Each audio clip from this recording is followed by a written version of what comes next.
Welcome back, guys, to Phoenix Wright, Spirit of Justice. We're here in Turnabout Time Traveler. Larry has given us a fair bit of extra information, being captured, escaping, and wheeling a broken lantern and replacing it with another one. A completely fine one, full of a dead body. However, I'm confused in overall the timing.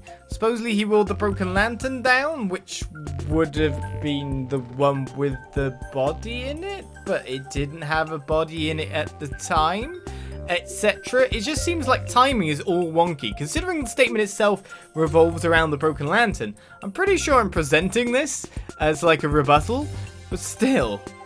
The timing's all over the place right now. Of course, the timing of the murder is taking place before the second reception, but it sounds like this took place after the first reception and before the second reception, which is just weird now. I don't even know. Take that!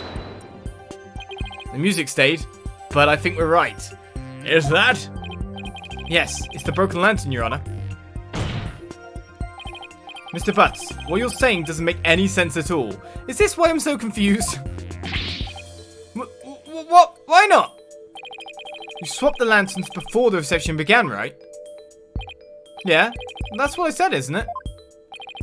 But you also just said that you swapped the lanterns after you got locked up in a cabin for trying to sneak into the reception. In other words, you're saying you swapped the lanterns both before the reception and after the reception took place. That certainly doesn't make any sense, does it? Mr. Butt, did you swap the lanterns before or after the reception? Which was it? Before or after? There's a world of difference between the two. Well, Mr. Butts, I guess I can't expect guys like you to understand. In a nutshell, it was both before and after the reception. What? I tried to sneak into the first reception and got locked up. The first reception? Oh, I don't like where this is going. Then, through the power of Ellie's pendant, time got rewound and we went back to the time before the reception. It was after that when I replaced the lantern. So it was both before the reception and after the reception. Get it? We went back in time to before the reception. So of course the reception would take place one more time after that, right? That's why what I said makes perfect sense. Mr. Wright, what in the world is the witness talking about? Has he developed some sort of intellectual ailment I'm not aware of since I saw him last? Ho! Well, none of the Sprockets seem to remember the time skip, but I do. And Ellie remembers it too. I think the power of our love for each other made that miracle happen. Mr. Wright, I'm sorry, but could you please translate this man's gibberish so the rest of us can understand? So now I have to be the one to explain about the whole time travel thing? Come on, Nick. I know you can do it. Looks like you didn't have much of a choice, Nick. To heck with it. I can't lose any more of my dignity today anyway. The defendant, Miss Ellen Wyatt, has told the defense the following strange story. She said that after the reception ended, she was attacked by Mr. Gloomsbury. She claims that, as she was being assaulted, she made a wish upon her pendant. Please take me back to that blissful moment. In doing so,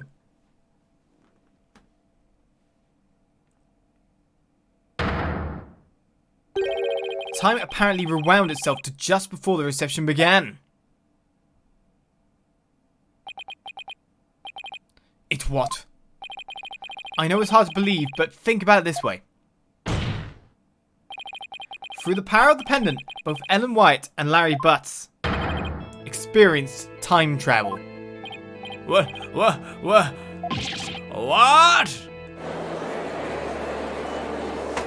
Of course everyone's going to be up in arms with this. Objection! What absolute rubbish. Mr. Wright, I've heard my fair share of your nonsense over the years, but this takes the cake.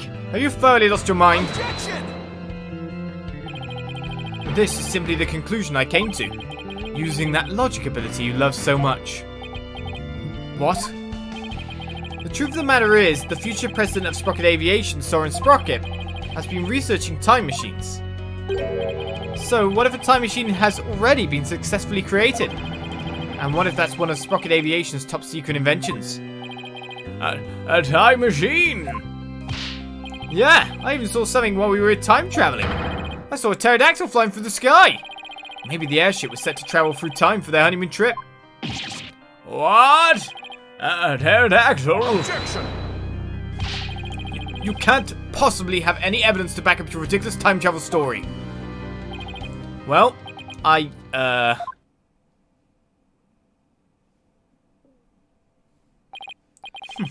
I thought. In any case, I now have the evidence to prove that you're no more intelligent than Larry. Not so fast now, Edgy. I'm not the same old Larry you used to know. Oh. You want evidence? I've got your evidence right here. This is the photo I secretly took of the first reception. What? What?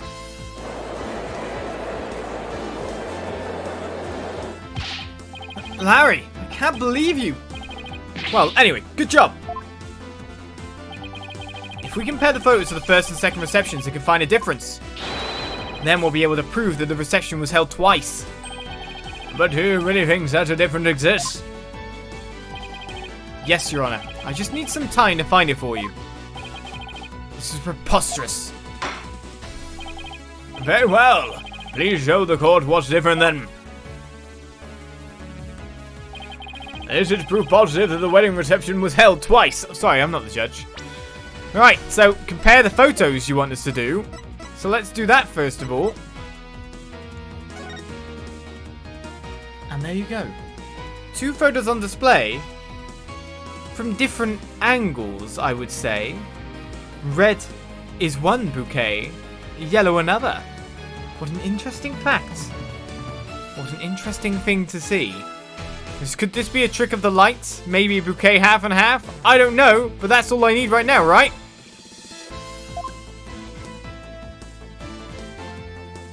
Take that! Please direct your attention to Miss White's bouquet of flowers. In the photo one of her in-laws took, the defendant is holding a yellow bouquet. But in the photo Mr. Butts took, she's holding a red bouquet. You're right! That's impossible! What does this mean? It means the defendant really did experience two wedding receptions. And she did that when she traveled back through time. What? Don't we know the fact that they've just done two wedding receptions? What? I'm so confused. Also, how does Edgeworth not know? Nick! You did it! You proved Ellen's time travel story to be true! Yeah, I can hardly believe it myself. Am I the dumb one here? It's just as Ellen said, the reception was held twice. This turns every assumption we base this trial on upside down. Objection! I'm so confused. Where did I get this idea? I refuse to accept such a ludicrous argument. So do I, Edgeworth. It is pure fiction under the guise of pseudoscience at best. There is simply no such thing as time travel. I know it's hard, but can you suspend your disbelief for 1 nanosecond, Edgeworth? In a court of law, please no. I bet sci-fi movies push all your buttons the wrong way, don't they, Mr. Edgeworth? I can totally picture you yelling, "That'd never happen!" every 5 seconds at the screen. Maybe you should stay away from movie dates altogether. That's neither here nor there. This is real life we're talking about. Well, the proof is clearly shown in the two photographs. That's right, Mr. Edgeworth. No matter how inexplicable... Fine, I'll entertain your absurd delusion. If only to demolish it before your very eyes. What? Let's start with this then, shall we? There is one thing your time travel theory fails to explain. And that is the memories of the other guests there. The defendant and Larry remember the reception occurring twice, but no member of the Sprocket family has even mentioned such a thing. That's because the time machine is classified technology. I'm not done, you bird brain. Bird brain? That might be me right now. As I was saying, if the entire family had been sworn to secrecy, Then why hadn't they sworn the woman who was marrying into the family to secrecy too? That's a good point. Honestly, all it takes is a little common sense, Mr. Wright. Even still, how do we know that the trip through time did not really occur? There is proof in the photos that it did, and besides, if time travel doesn't exist, well, I'd be a little disappointed, frankly. I was hoping to go back to the days of my youth. You mustn't allow yourself to be taken in by Mr. Wright's whimsical tales, Your Honor. I've read about it in various literature, you see. And they all say that time travel is just not logically feasible. Maybe our argument was just a little too nonsensical, Nick. Well, in that case, why don't we put common sense to the test? Excuse me. The wedding reception was held twice. The photos are proof of that. But it wasn't because of time travel. It's simply because the reception had actually been held twice. Isn't that the most reasonable way to interpret the situation? Would you care to elaborate, Mr. Wright? If time travel doesn't exist, then there's only one way to make sense of what happened. Somebody must have orchestrated this strange phenomenon, and that somebody is everyone at the reception, it would have to be at this point. The gods. What if all of the guests at the reception conspired together to hold the reception twice and keep quiet about it? What? And for what purpose would they conspire to do such a thing? Well, a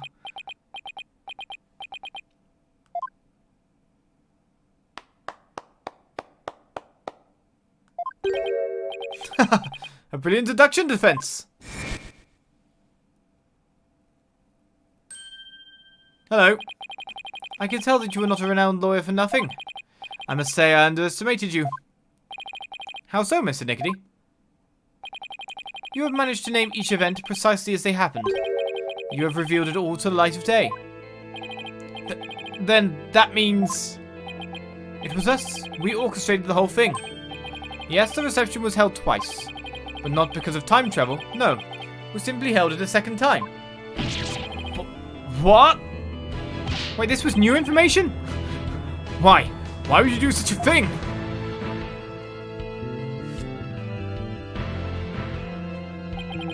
To make it as though the murder Miss Ellen committed never happened. Master Soren figured that if Miss Ellen, who'd killed Bloomsbury after the first reception, experienced the reception one more time, she would think it was all a dream. It was he who ordered us to make it happen. That's a bit rude, thinking your wife is that flighty and dumb to actually believe that. However, only a few, myself included, knew of Miss Ellen's crime. Are you saying most of the guests attended two receptions without knowing why? Indeed. They needed no reason. Master Soren told them to do it, and do it they did. That is the Sprocket way. Then who hid the body in the lantern? We did. But we did not anticipate the petals finding their way in, nor the actions of Mr. Butts. And that's how you intended to cover the whole situation up. There is just one thing everyone here has wrong. The real scene of the murder was not the hold, it was the Vista deck. What? Then Miss White's recollection of the events must be correct? I admit we tried to cover this incident up. But the fact that Miss Ellen killed Bloomsbury is undeniable. This is quite a turn of events.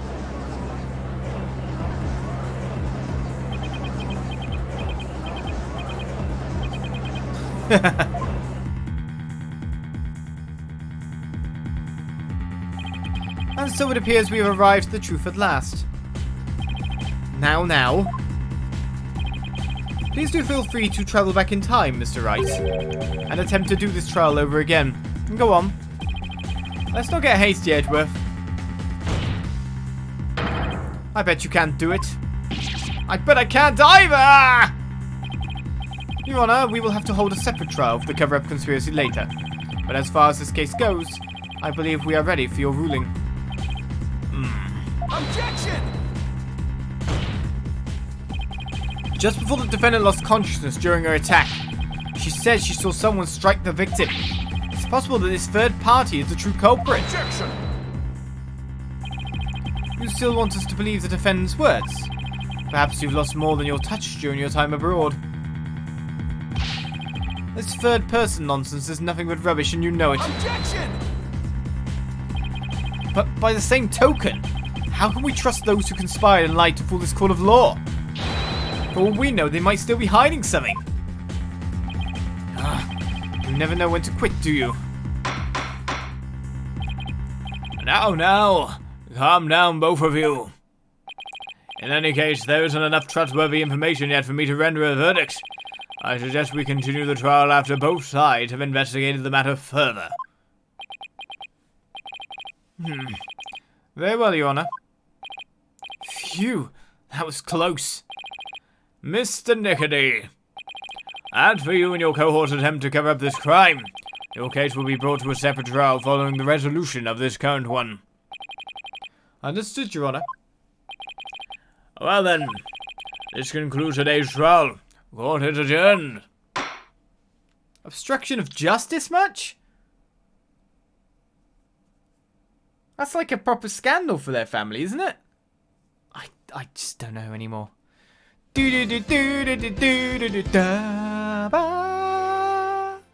Let's move on.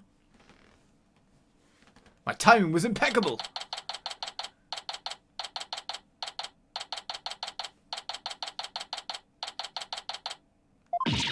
What?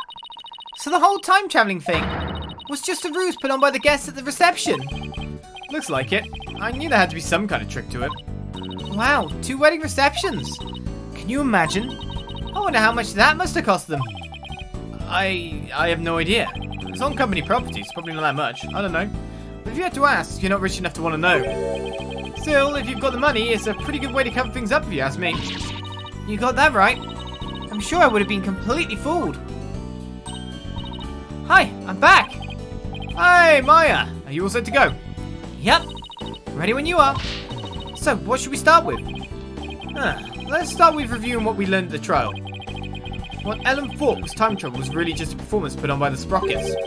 But other than that, it seems that what Ellen told us was actually all true. So what really matters right now is the identity of the mystery person Ellen said she saw while she was being attacked. So who is this mystery person? That's the $1 million question, I'm afraid. But if we want to clear Ellen of any suspicion, then figuring out who they are is key. I think I'll take toilets for $200 instead, Mr. Wright. Well, at least there were only so many people on that airship that night.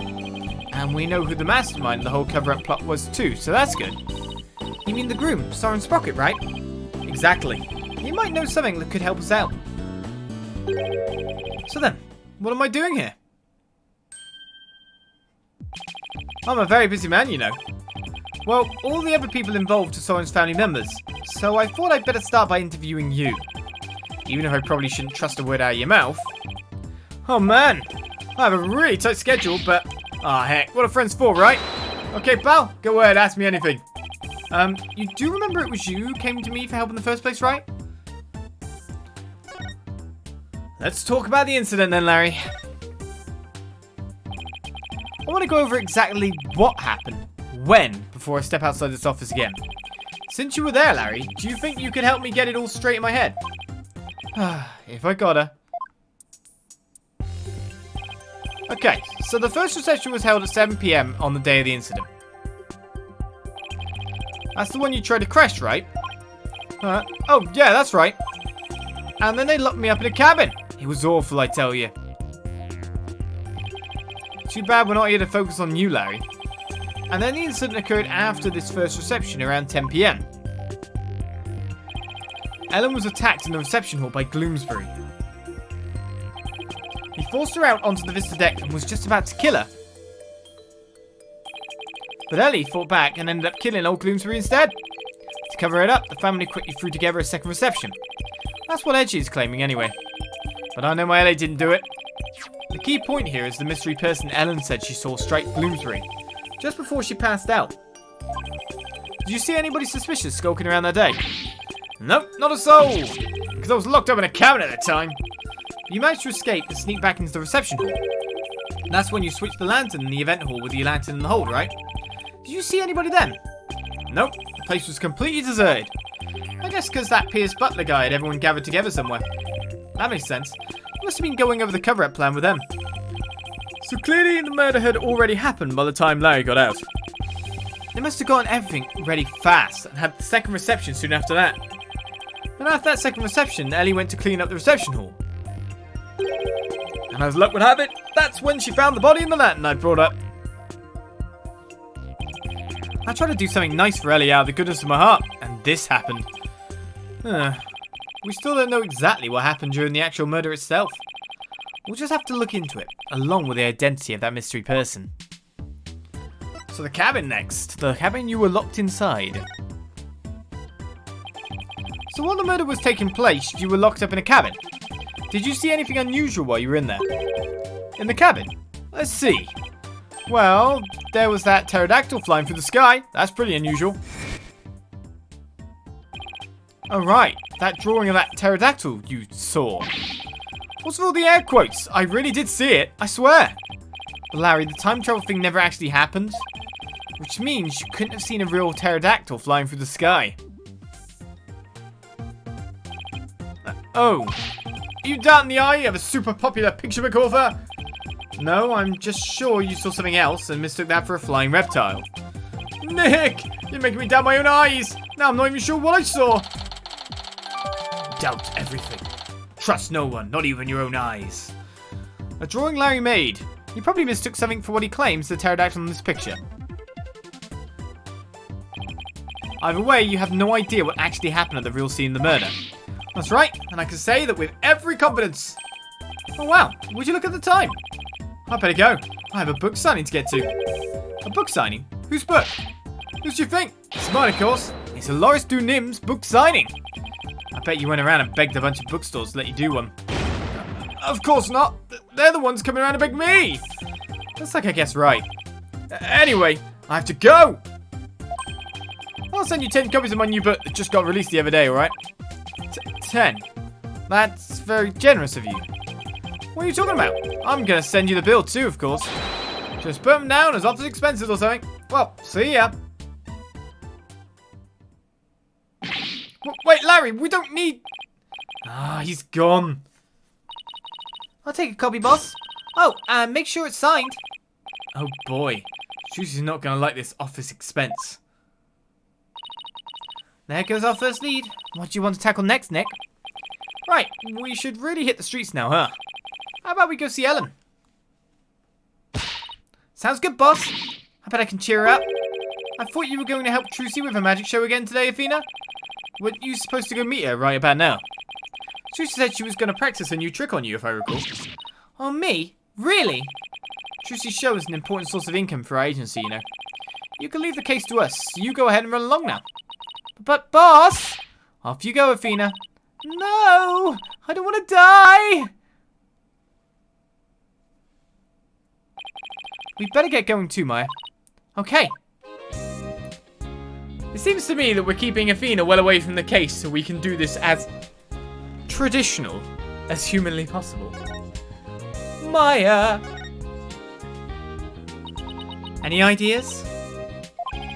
Why the long face, Maya? I can't believe time travel isn't real after all. I see. I thought I'd get to go back in time and see real dinosaurs and ninjas and stuff. Yeah, too bad, It can be more relieved, personally. Technically, you can weirdly time travel if you think about it by summoning people of the past. You can kind of call forth a moment in time, from a person's perspective. So what should we do? Oh, I don't know.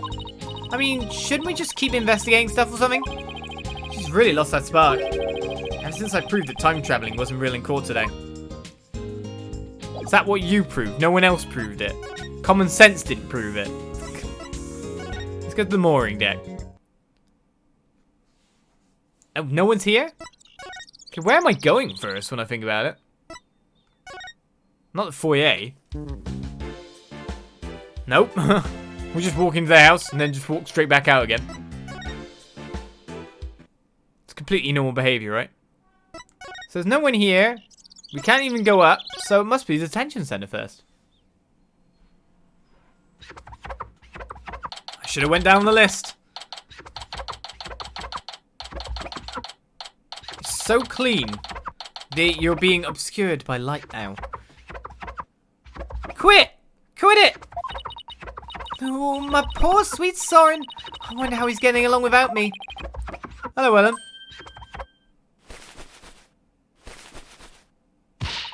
Oh, Mr. Wright, what's going to happen with the trial, do you think?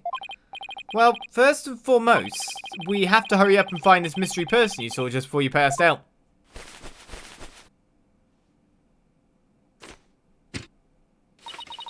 Do you think that person could be the real killer? It's quite possible, and if we can prove that, we can clear you of all charges. Actually, would you happen to know where Soren is right now? He's usually busy with meetings all afternoon, but he should be home by evening. I think I'd better go have a chat with him later then. Did you do my pants? Why am I being treated to a view of someone's underwear? Mr. Wright, don't tell me. You suspect my sweet Soren? Well, he is the one who masterminded the second reception after the time skip, so I thought he might be able to tell us something. How could you, Mr. Wright? You can't possibly think my Soren would never kill anyone. Alright, just calm down. No, not if you're accusing my Soren. Please, I'm not accusing anybody, so please put the pan and ladle down, alright? Really? Cross my heart. So for now, would you mind if I ask you a few more things about the case? I better be careful not to provoke her. She's pulled herself together. Let's talk. Could you tell me about Soren? There's nothing to tell. He's squeaky clean. Alright, okay. Maybe I should avoid the topic of Soren right now. Let's talk about something else then. Fine, but you won't hear a peep out of me about Soren.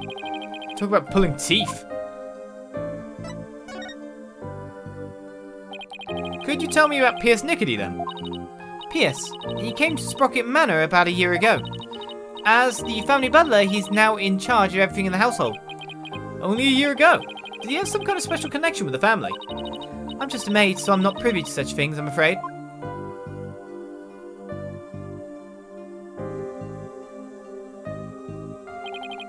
It might have been Soren's order, but Pierce is the one who coordinated the whole thing. He's the one who really orchestrated the grand time travel farce. He must have quite a bit of authority in that family. But no matter how good he is at his job, how could anybody gain that much influence in a single year? I really don't know. I mean, he is an excellent butler. Wouldn't that explain it? Is it really as simple as that? Talk about time travel. What you thought was time travel was really just a cover-up carried out by your in-laws. Pierce said Soren was the one who ordered the whole thing. I still can't believe it, even if the second reception was fake. Soren would never use time travel for something like that. He's very serious about his time machine research, you know. I heard there's a reason he's researching time machines, actually. Something about something he wishes he could change. But isn't the whole idea of traveling back in time itself a little fantastic? I don't think so. After all, Soren said real time travelers do exist. Really now? You think he knows someone who actually traveled through time? That's right. I haven't seen it personally, but Soren said as much. So I believe it. Someone who actually traveled through time, huh? It's pretty hard to believe. Thank you, Ellen. You're going out to do your investigation now, aren't you? Yes, that's right. Please make sure you don't cause Soren any trouble, okay? I'm afraid I can't promise you that. What?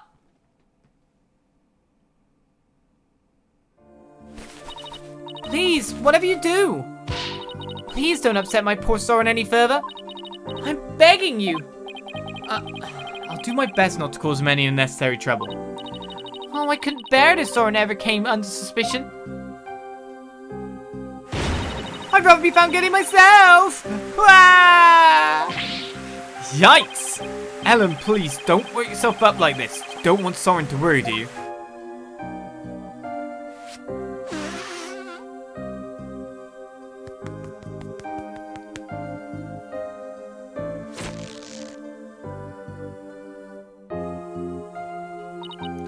No, you're right.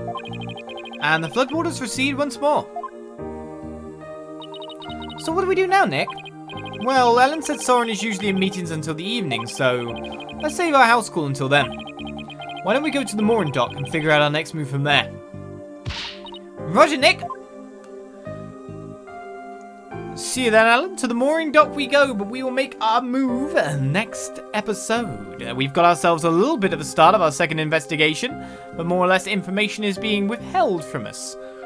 Will we find Soren to be suspiciously guilty? Or maybe Pierce Nickety? I'm sure we'll find out as we investigate more. I'll see you next time. Bye-bye.